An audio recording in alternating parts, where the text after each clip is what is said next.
جماعتی اور کسی بھی حیثیت سے، اور خاص طور پر مساجد جو اس کو 2 وقت کے نمازوں کے امام یا ملا کہے جا رہے ہیں، وہ ایسا نہیں ہے مسئلہ۔ یہ بڑی بنیادی چیز ہے اور بہت اہم چیز ہے، اور اس کے اندر سیادت، قیادت، اور ایک معنی میں اس کو جو اس دور کا لفظ ہے، آپ لوگ اس کو جلدی کہتے بھی نہیں ہیں، پسند بھی کوئی نہیں کرتا ہے، سیاست۔ تو یہ تو بنیاد ہے۔ اللہ کے نبی صلی اللہ علیہ وسلم کو نے جب حضرت ابوبکر کو مروا ابا بکر کہا کہ ابو بکر کو حکم، کس چیز کو حکم؟ جن کو کہہ رہے تھے ان کو نہیں تھا، آپ کا حکم تھا کہ میرا یہ حکم ہے ان تک پہنچا دو۔ مروا ابا بکر، ان کو پہنچاؤ کہ یصلی بالناس، لوگوں کی امامت کریں۔ سب لوگ سمجھ گئے تھے خلافت کے مسئلے کو کہ آگے کا معاملہ کیسے چلنے والا ہے اور کس کو بنانا چاہیے۔ تو یہ 2 وقت کی امامت کا مسئلہ نہیں ہے، یہ چند وقتی روٹینی اور چند اوقات کے مسئلے نہیں ہیں جس کو ہم لوگوں نے سمجھ لیا ہے کہ یہ مدرسی ہے، یہ استادی ہے، یہ معلمی ہے، بلکہ یہ حقیقت میں قوموں کے لیے قیادت کا حقیقی سامان فراہم کرنا ہے، اور ساتھ ہی اس سے زیادہ اہم یہ ہے کہ آنے والی نسلیں اور بعد کے زمانے کے لیے رجال کار اس فیکٹری سے تیار کر کے بھیجنا بھی ہے۔ شیوراج پاٹل جی کی بات جو انہوں نے کہی، انہوں نے یہی نہیں، ندوہ میں حملہ ہوا تھا، 6 بچے انہوں نے یاد دلا دیا، ادھر پتہ نہیں کہاں سے یاد دلا دیا انہوں نے۔ تو وہ 6 بچوں کا مسئلہ نہیں تھا جو آدھی رات کو اٹھا کے لے جائے گئے تھے، اپنے رات کی لباس میں اٹھا کے لے جائے گئے تھے، اور اہل حدیث مدارس پر تو ایک آرٹیکل ضرور نکلتا تھا، اور خاص طور پر جو ادارے، اور وہی ادارے تو نہیں، یو پی اور بہار اور آسام تک چلے جائیے تو پورا سلسلہ ہے یہ جو سرحدی علاقہ کہلاتا ہے، اور وہیں ادھر ہی تو ہے ہی جان کچھ جو کچھ ہے۔ اب بمبئی میں آپ لوگ یو پی اور ادھر سے آ کر کے بس گئے تھے، عامی جان نظر آتی ہے،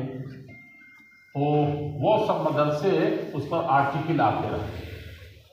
تو کہنے کا مطلب یہ ہے کہ اس شخص نے یہ کہا تھا کہ نہیں، ادھر جیسے مجھے آج یاد نہیں تھا پورا کہ کیا کیا ہے، تو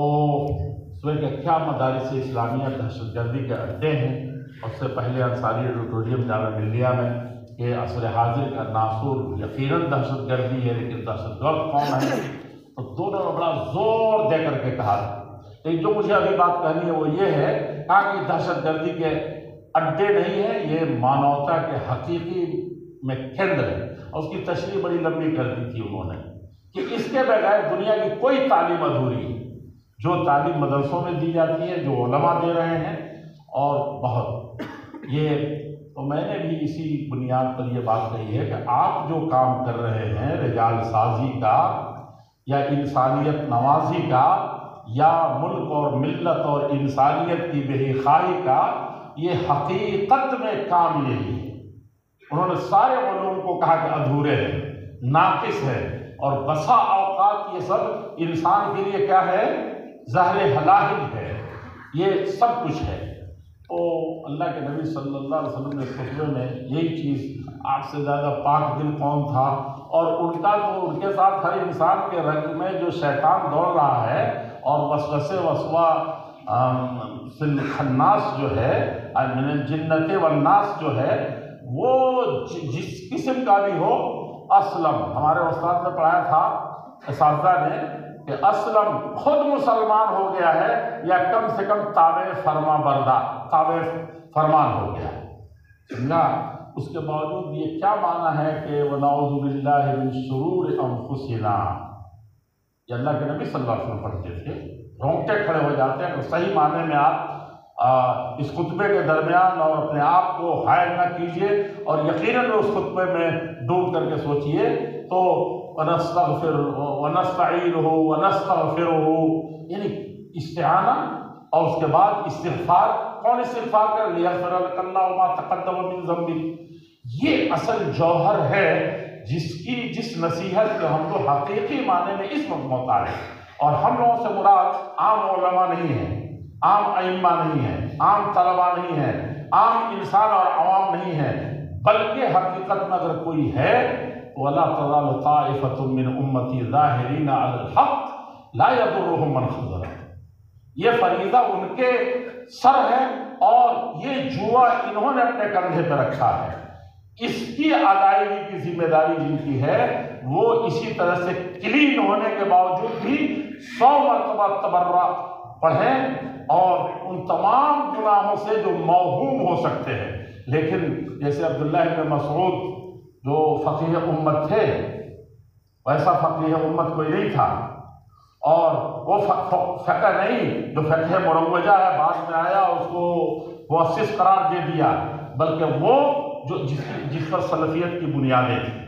اور ان سے پہلے اگر کچھ ہے تو عمر بن خطاب کے ہاں ملتے ہیں لیکن اتنے زیادہ نہیں، بلکہ ان کے ہاں بھی زیادہ ہیں، لیکن حضرت عمر حضرت ابوبکر صدیق کے ہاں تھے، اور اسی کی طرف ان کا کل اشارہ نہیں پورا زور ہوا کرتا تھا، ورنہ عام فقہیات میں تو ان کے بڑے تفردات تھے،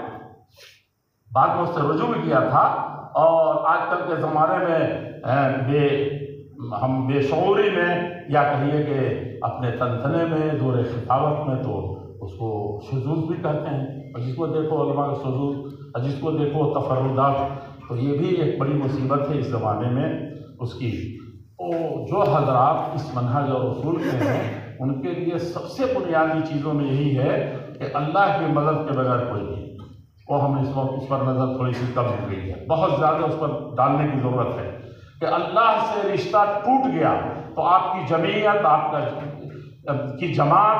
آپ کی ملت اور انسانیت کے جس قافلے کی خودی خانی کر رہے ہیں وہ کچھ کام آنے کو نہیں ہے،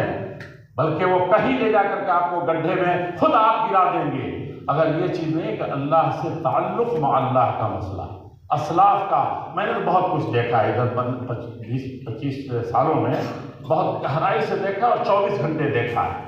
24 گھنٹے دیکھا ہے کہ کوئی نہیں ہے، کبھی کہا تھا نہ تیرا جینوا میں ہے، نہ اقوام عالم میں ہے، نہ شرقیہ ہے، نہ غربیہ ہے، یہ حقیقت یہی ہے، اگر کچھ ہے تو یہیں پر ہے کہ اللہ سے تعلق۔ سلفیوں کا سب سے بڑا ہتھیار، سب سے بڑی دولت اور سب سے بڑی چیز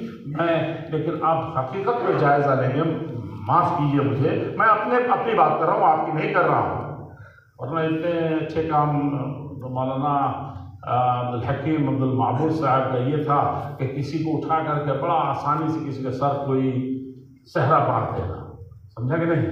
اگر یہ نہ ہو اور یہ نہ ہو تو کوئی امیر صاحب اور پیر صاحب کیا کر سکتے ہیں، سمجھا نہیں؟ مرید ہی پیر کو اڑاتا ہے، وہ خود ہاتھ ہلانا بھی نہیں جانتا وہ پیر، لیکن مریداں پر آنند، اس کو تو مرید کو پیر کو آسمان میں لے جاتے ہیں۔ تو حقیقت میں صرف پیری مریدی والا مسئلہ نہیں ہے، قوم کا بچہ جانتا ہے جو از قوم یہ بے دانشی کر نہ کہرا منزلت ماند نہ مہرا۔ ایک آدمی بھی اگر 3 کروڑ 4 کروڑ اہل حدیثوں میں سے ایک بھی اگر اس منہج، اس اصول اور اس کردار کا نہیں ہو سکا تو پوری قوم کو دنیا ڈائنامیٹ کر دی۔ یا آوا کا آوا اگر خراب ہے تو کیسے ہو سکتا ہے؟ ایک فرد کی بات ہے، قوموں کی زندگی میں ایک فرد کی، اس لیے سب ایسے ہوں، سب کوئی جمعیت بنتی ہے، کوئی جماعت بنتی ہے، کوئی ملت بنتی ہے، لیکن آسانی کے لیے کبھی کہہ دیتے ہیں کہ بھئی فلاں نے ایسے کر دیا، فلاں والا نہیں ہوتے ہیں۔ ابھی 5-6 کام ہے تو غالب خستہ حال کے بغیر کون سا کام بنا؟ نہیں، ہم ممبئی میں ہیں لیکن آج سینکڑوں لوگ جمع ہیں تو سبوں نے باندھ رکھا ہے ایک کے ہونے نہ ہونے سے۔ تو یہ ذمہ داری ہر فرد کی ہے، جہاں دیکھیں کہ نقص ہے جماعت میں، جہاں دیکھیں جمعیت میں، جہاں دیکھیں ملت میں، جہاں دیکھیں ملک میں، جہاں دیکھیں انسانیت میں، تو وہاں فرض ہے کہ وہ کمی یہاں میری وجہ سے ہے۔ اللہ کے نبی صلی اللہ علیہ وسلم المؤمن القوی، وہ قوت جو ایک فرد کے اندر ہے اور ایک کہیں دور ہے یا قریب ہے، تو وہ محسوس کرے کہ کتنا قوی ہے، تب یہ جماعت قوی ہوگی، تب یہ ملت قوی ہوگی۔ اور صحابہ کرام یہی چیز دیکھتے تھے، چاہے وہ صفوں میں ہو، مارکا آرائیوں کے درمیان، یا یہ کہ اپنے گھر میں بیٹھے ہوں، یا جہاں کہیں کوئی ڈیوٹی نہیں ہو، ان کو 24 گھنٹہ ڈیوٹی میں رہا۔ یہ اصل بنیاد وَنَسْتَعِينُهُ وَنَسْتَغْفِرُهُ، اور اللہ سے تعلق باللہ کا مسئلہ یہ ہے کہ اللہ تعالیٰ کوتاہیاں ہر لمحے ہو رہی ہیں، اور ہم لوگوں کا سراپا مولانا ابوالکلام آزاد کہتے تھے کہ تم کہتے ہو کہ گناہوں کے بارے میں سوچتے ہو کہ دنیا یہ گناہ کر رہی ہے، تمہارا وجود تو کہ ذم اللہ یقاس بہ ذنبو، مسلمانوں اس زمانے میں تمہارا ہونا ہی دنیا کی ساری مصیبتوں کا اور ساری دلیدروں کو دعوت دینا ہے۔ حقیقت یہ دیکھ لیجئے تو آپ، مسلمان کا وجود خود اس دھرتی پر بوجھ بن گیا۔ مولانا آزاد ایسے ہی کہتے تھے، اور انہوں نے دیکھا